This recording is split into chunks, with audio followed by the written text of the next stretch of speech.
Welcome to some new r/petty revenge stories, where people share stories of small victories over those that wronged them. I hope you had a great day. The first story is called Shoplifter Revenge. Back in my retail days, I worked at Worst Buy, selling electronics. It's your typical retail, basically minimum wage job, and I hated it. One of the things I hated most about the job, however, was the fact that management had us picked to do absolutely nothing about the people shoplifting policy. I hate rewarding bad behavior, and that's what this policy did. Out of all the loss prevention people we had, all but one eventually got fired because they'd one day decided to actually prevent loss. Eddie was the one holdover, a tiny elderly Vietnam vet who was 80% handlebar mustache, who could typically be found sleeping at his podium. Everyone loved Eddie, he had a good sense of humor and was a very nice guy.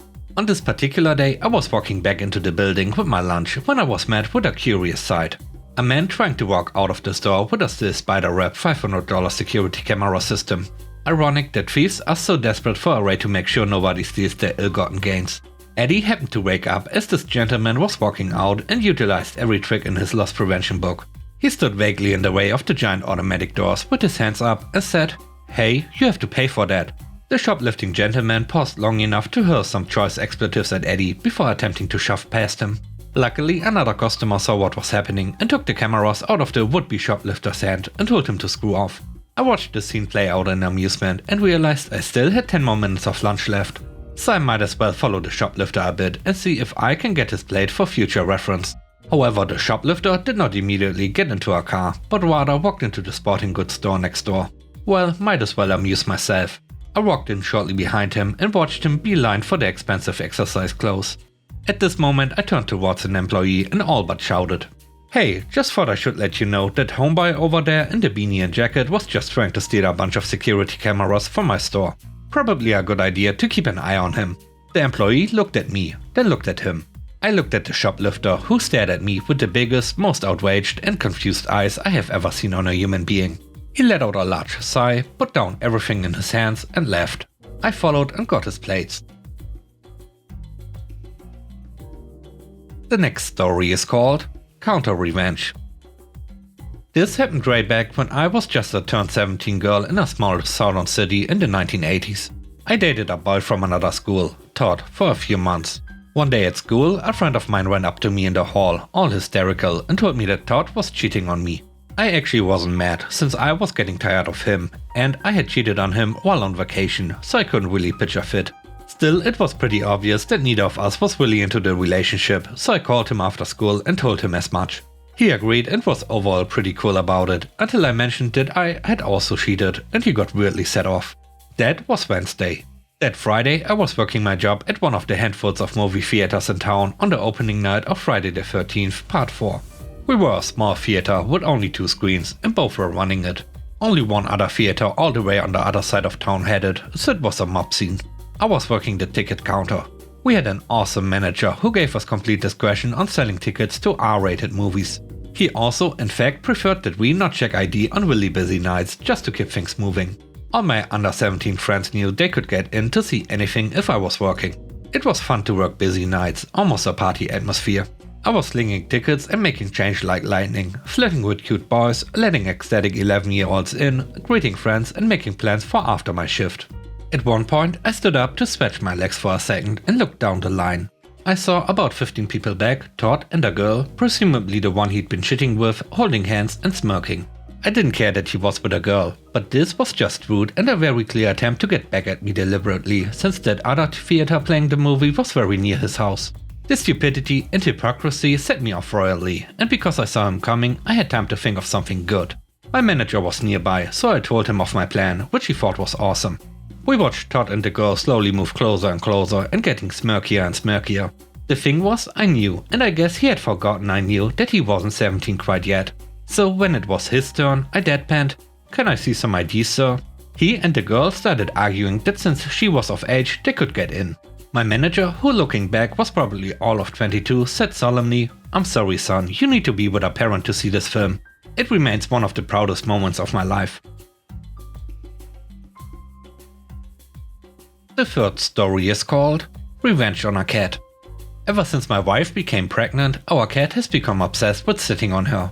I will be sitting next to my wife on the couch, empty lap covered with a warm blanket. And this jerk will walk right across my lap to lightly tap on her arm, indicating that she should put her laptop away so he can sit there. This also extends to bedtime, where he will spend most of the night being king of the hill, curled up on her belly or hip. He is very comfy and pleased to be there, and there is very little that would convince him to move.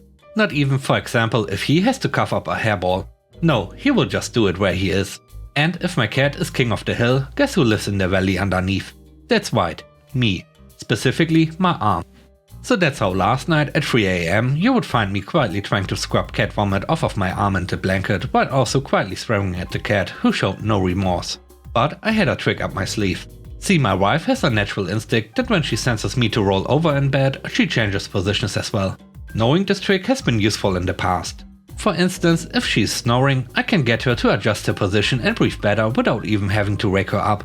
So I finish cleaning, get back in bed and wait. Sure enough, within a few minutes he's back on top of the hill. I wait long enough for him to settle down and get nice and comfy, and when he's all tucked in and happy as can be, the time has come for revenge. I roll. Oh no. A natural disaster has occurred and an avalanche has thrown the king off of his throne into the valleys below. He climbs back up again and settles down. I roll. Earthquakes. The ground moves beneath him and the king falls once again. Disaster after disaster befalls the kingdom. Oh, the humanity. Okay, I only did it like 3 times. Was it petty? Yes. Did it delay my own getting back to sleep? Also yes. Was it satisfying? Heck yes. I love my furry little gremlin, but seriously, screw you. The last story is called Revenge on In-Laws. This happened a few years ago, several years before the demic. I'm in a wheelchair for a good chunk of time due to a medical condition. My in-laws know this, but rarely, if ever, take accessibility into consideration when we spend time around them. Whether it's a restaurant, sporting events, shopping, holidays, etc. It's always a hassle to spend time around them because of their lack of consideration when it comes to my accessibility needs. This often ends in my husband and I having to physically struggle to do whatever activity they invited us to. Several years ago, they invited us to a football game. Like a really big and popular football game. As usual, they failed to consider accessibility needs when booking their tickets. When we got to the stadium, they tried to pull our sucks to be you stunt and even attempted to force my husband to leave me alone outside the stadium.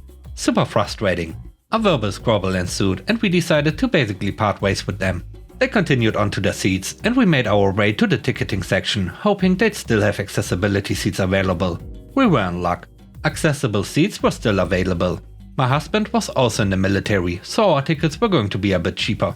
As we were explaining our situation to the ticketing agent behind the counter, he puts his hands up and refused our payment. He just gave us the tickets for free. Score.